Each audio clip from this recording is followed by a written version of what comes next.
ज़ात के साथ ज़्यादती अगर होती तो मैं बर्दाश्त करता। ये तो आवाम के साथ ज़्यादती है, लोगों के साथ ज़्यादती है। हमारे साथ एक्सक्लूसिव बातचीत करने के लिए फॉर्मर जज एमएलए थाना मंडी मुजफ्फर इकबाल खान जी हैं। सर, सबसे पहले वक्त देने के लिए शुक्रिया। शुक्रिया। सर, अभी जो रिसेंटली नाबार्ड का जो सर काम आया है, जितने भी रोड्स हैं, प्रोजेक्ट हैं, आपकी कंस्टिट्यूंसी को कितना पैसा मिला है? कम मिला है, बहुत कम मिला है जी। कंपैरेटिवली बाकी कंस्टिट्यूंसी। हमारे डिस्ट्रिक्ट में एक कंस्टिट्यूंसी को बहुत ज़्यादा मिला। जी। सर, डबल भी नहीं, 3 गुना भी नहीं, 4 गुना मिला। जी।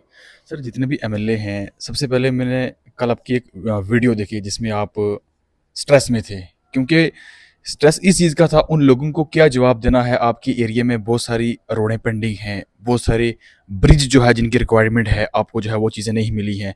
सर, वही लोग जो बॉर्डर एरिया के लोग हैं, उन लोगों को 5 करोड़ दिया जाता है।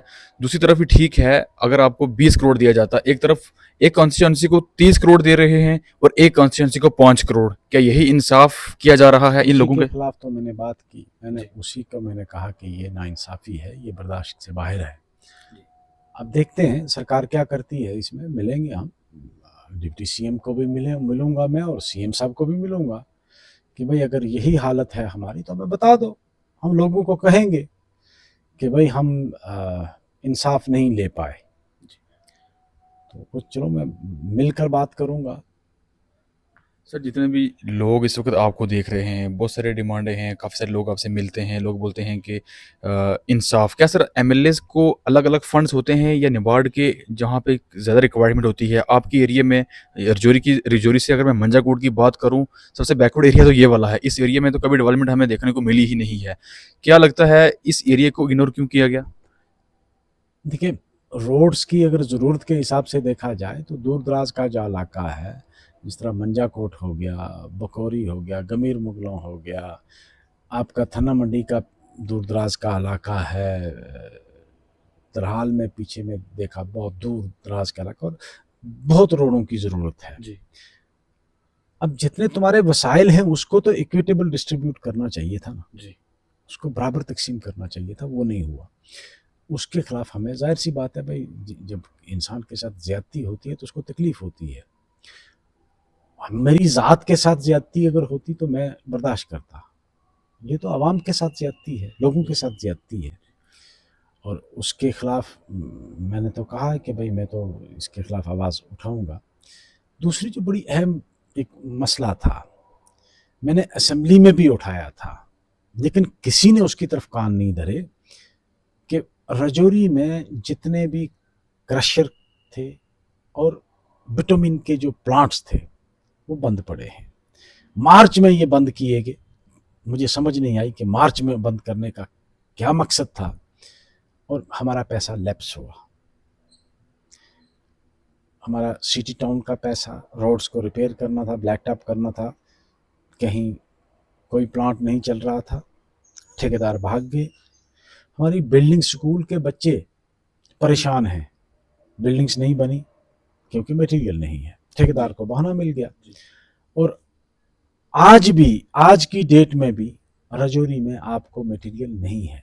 सर, नीट को लेकर बहुत ही बड़ा स्कैम हुआ है। उसको लेकर जितने भी स्टूडेंट्स हैं जिन्होंने अच्छी तरीके से प्रिपरेशन की हुई थी, वो स्टूडेंट जो है आज स्ट्रेस में है। इसको जो है सर पूरे तरीके से क्या स्कैम हुआ है, क्या किया, या फिर इनकी चाल थी इस नीट को वो बंद करने के लिए? इससे बड़ी बदकिस्मती क्या होगी कि पिछले 5 सालों में 4 बार नीट के पेपर जो है वो आउट हो गए। जी। इससे बड़ी बदनसीबी हमारी क्या होगी, इस हुकूमत की नाअहली और नालायकी इससे बड़ी क्या हो सकती है कि पिछले 5 सालों में 4 बार पेपर लीक हो गया। जी। बच्चे स्ट्रेस में हैं, इसमें कोई शक नहीं है। ये इस बार तो पकड़े गए, कितनी बार ऐसा हुआ होगा कि पता ही नहीं चला होगा। सर, जितने बच्चे कोई भी एग्ज़ाम सर को नोटिफिकेशन निकलती है, अगर उसके लिए पढ़ते हैं, एंड में से पेपर लीक हो जाता है, फिर उन बच्चों को सर ऐसे करते करते वो डिमोटिवेट हो जाते हैं। उनके लिए आपको क्या जाहिर मैसेज सी है? बात है भाई, लोगों का जब भरोसा ही उठ गया इंस्टीट्यूशन पे। जी। अब मुझे ये बताओ, क्या गारंटी है कि आपका केएएस का, आपका आईपीएस का, आईएएस का पेपर जो है वो लीक नहीं होता? वो भी होता होगा।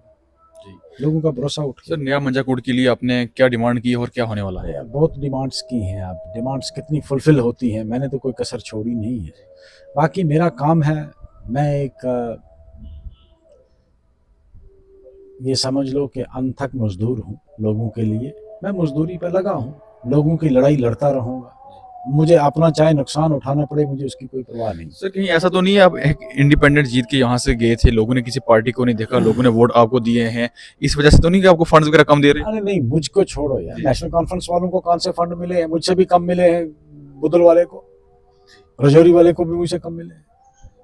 क्या गवर्नमेंट को ये नहीं दिखता कि किस किस जगह पे कौन कौन से फंड को यूटिलाइज करना हो, किस एमएलए को कितने देने? वो मिनिस्टर की मर्जी होती है, जो कंसर्न मिनिस्टर है एमएलए को इक्वल तो देना चाहिए ना। देना चाहिए, वो तो मैं भी उसी के लिए तो मैं लड़ रहा हूँ, इक्वल डिस्ट्रीब्यूशन होनी चाहिए। बहुत शुक्रिया वक्त देने के लिए।